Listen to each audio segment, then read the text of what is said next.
প্রথম দিন ৩৫ ওভার খেলা হয়েছে, আমরা ৩ উইকেট হারিয়েছি। মমিনুল চমৎকার প্রথম ৪০ বলের পরের বাকি বলগুলো যে খেলেছেন অসাধারণ ব্যাটিং করেছেন। ৪০ নট আউট আছেন, মুশফিক উইকেটে নট আউট আছেন। তো আজকে ডে 3-তে আমার কাছে মনে হয় যে উইকেটটা ভালো আছে, ফ্রেশ উইকেট। ডে 2-তে খেলা হয়নি বৃষ্টির কারণে। ডে 3-তে উইকেট হওয়া উচিত ছিল, সেরকম হবে না। খুব ভালো উইকেট হবে ব্যাটিং করার জন্য। তো আমাদের ব্যাটসম্যানদের যেটা করা উচিত, সেট হলে যেন তারা বড় ইনিংস খেলেন। সাদমান একটা সেট হয়েছিলেন কিন্তু বড় করতে পারেনি। শান্ত সেট হয়েছিলেন, বড় করতে পারেনি। এই জায়গায় মমিনুল এবং মুশফিক দুইজনই আমাদের বাংলাদেশের সেরা ব্যাটসম্যান। একজনের 12টা সেঞ্চুরি, একজনের 11টা সেঞ্চুরি। তো এই দুইজনের কাছ থেকে আমি আশা করব যে এই টেস্ট ম্যাচ যদি সেভ করতে হয়, এখনও 9টা সেশন বাকি আছে। এই 9টা সেশনে আমাদের ভালো ব্যাটিং করতে হবে। বিশেষ করে ফার্স্ট ইনিংসটা খুব ইম্পর্টেন্ট। আপনি ফার্স্ট ইনিংসে আজকে সারা দিন ব্যাটিং না করতে পারেন, তাহলে কিন্তু রেজাল্ট আমাদের এগেনস্টে যাওয়ার সম্ভাবনা আছে।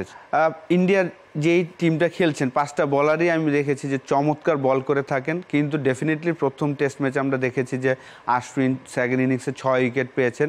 যদিও উইকেটগুলো আমাদের ব্যাটসম্যান ম্যাক্সিমাম ব্যাটসম্যানই থ্রো করে এসেছেন। এই টেস্ট ম্যাচে আশ্বিন এগেন থ্রেট হবেন, কারণ অলওয়েজ আমাদের এগেনস্টে কিন্তু যেহেতু আমাদের লেফট হ্যান্ডি ব্যাটসম্যান অনেকগুলা টিমের মধ্যে, সেই কারণে আশ্বিনই বেশি থ্রেট। তারপর আমার আশা থাকবে যে আমাদের ব্যাটসম্যানরা ভালো বলে যদি আউট হয় আমি মাইন্ড করব না, কিন্তু উইকেটটা যেন থ্রো না করে। সাকিবেরও হয়তো বা এটা শেষ টেস্ট ম্যাচ হতে পারে। তো আশা করব যে প্রথম টেস্ট ম্যাচে তার 2 ইনিংসে আমি ব্যাটিং দেখে আমার খুব ভালো লেগেছে।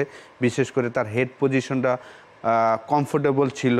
লাস্ট কয়েকদিন ধরেই 2023 ওয়ার্ল্ড কাপ থেকে শুরু করে কিন্তু তার হেড পজিশনটা একটু ডিফারেন্ট লাগতো। তার পুরো কেরিয়ারে যেভাবে সে ব্যাটিং করেছেন সেইভাবে কিন্তু ব্যাটিংটা লাগছিল না। শেষ টেস্ট ম্যাচটা সে যেন ভালো করে শেষ করেন। কোয়ালিটি প্লেয়ার, অসাধারণ। লাস্ট 18-19 বছর ধরে 1 নাম্বার র্যাঙ্কিংয়ে ছিলেন সবগুলা ফরম্যাটে। তো শেষটা যেন ভালো হয়, একটা বিগ 100 দিয়ে যেন শেষ করে, এটাই আশা থাকবে।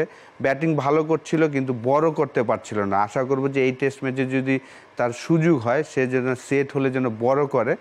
লিটনেরও প্রথম টেস্টে রান করতে পারেনি। আশা করব এই টেস্ট ম্যাচে যেন কমফোর্টেবলি ব্যাটিং করতে পারেন। মিরাজ ভালো ফর্মে আছেন, কিন্তু মূল দায়িত্বটা থাকবে আসলে মমিনুল এবং মুশফিকের। প্রথম সেশনটা খুব ইম্পর্টেন্ট, তারা যেন উইকেটটা হাতে রেখে ব্যাটিং করেন, তাহলে আসলে বাকি প্লেয়ারদের জন্য সহজ হবে ব্যাটিং করাটা।